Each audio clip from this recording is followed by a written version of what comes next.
పద్మావతి ఎక్కడ ఉందా అని చెప్పి విక్కీ వెతుక్కుంటూ పద్మావతి దగ్గరికి వెళ్ళి, పద్మావతి నువ్వెక్కడ ఉన్నావా?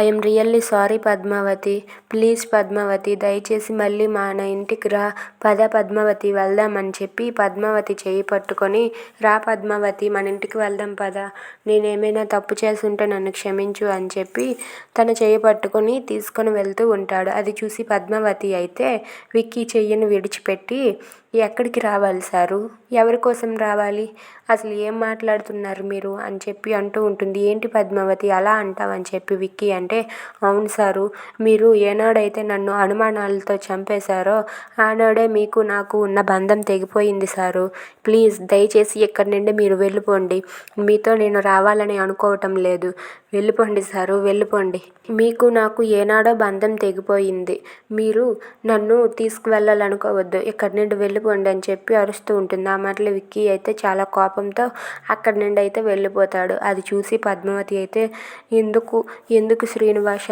నా జీవితంతో ఇట్లా ఆడుకుంటున్నావు అని చెప్పి ఏడుస్తూ ఉంటుంది. Thanks for watching, please subscribe our channel.